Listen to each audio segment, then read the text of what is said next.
it's Vanessa Rachels and welcome to my channel, or welcome back. Thanks for joining me for my watercolor palette setup video. So first things first, we want to grab all of our watercolors. So these are all my watercolors. Most of them are Winsor & Newton. And then there's like one gold one, which is a different brand. Everything will be listed in the description down below, everything that I'm using, if you are curious. Anyways, once you have all your watercolor, you want to put them in an order. I put mine in like a rainbow color order, but it's whatever order you prefer. Now this is my palette that I will be putting my watercolors into. It's just like a cheap one. It honestly doesn't even say brand on it, so I'm not sure what brand it is. Anyways, after that, put your watercolor aside, make sure you have it in the same order that you already set up, and then you're gonna take them, as you can see, and you're gonna put them on the palette, and that's where the watercolor will end up going.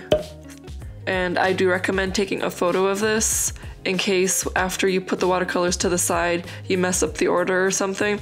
You have a photo of it, it'll just be a lot easier for you to refer back to that if you do happen to mess up, so I recommend it.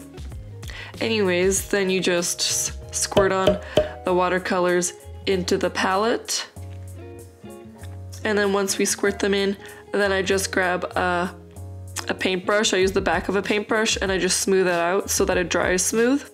And just make sure you wipe off the paint off of the paintbrush before you dip it back into the next color to smooth, otherwise you're gonna get some mixing of colors. Now I personally prefer having like a palette with dried watercolors than using the watercolors straight out of the tubes. That's just a preference of mine. Everyone's different, everybody likes to use it differently. This is my preference and this is why I set up a watercolor palette. I've had some of these tubes for such a long time and I wouldn't use them because they weren't in a palette, and it was just so much harder and so much more work to use them, and now it's just a lot more simple, and I really do prefer it this way. So I mean, you do you. If you do not like putting your watercolor in a palette and using them dry, you do not have to make a watercolor palette. And the next step that I'm doing is I'm just measuring dimensions for my swatch paper, and depending on the size of your palette and how many colors you have in it, you'll just do the same thing but to the dimensions of your palette and the number of watercolors. And of course you want to have enough spots for each individual watercolor so you can swatch each one. And I do think swatching is important because you can see the watercolors in the palette, but as you'll see as I'm swatching, the colors that you see in the palette look so much different than when you swatch them and actually have them on watercolor paper. And I do recommend that you use a good quality paper to do your swatches so that you get a true representation of what color it is that you're swatching and how it's going to show up. That's what I recommend.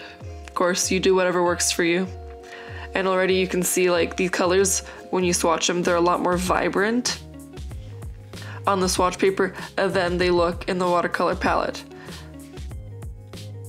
And this is just gonna really streamline your work when you're looking for colors when you're using watercolor. I also really highly recommend that you label all the colors with their names, and this will help when you need to replenish colors in your watercolor palette. You won't have to guess which colors, which one to fill it up. So definitely do that. If you don't, one day you're gonna regret it. Trust me. And anyways, once you're all done that, you're pretty much done setting up your watercolor palette. And it's pretty simple, nothing too difficult or hard. But anyways, that concludes this video. If you liked this video or you found it helpful, please leave it a thumbs up. And don't forget to subscribe and to hit that notification bell so you never miss a creation of Rach. Leave me a comment with any feedback you may have, and until next time, see you later.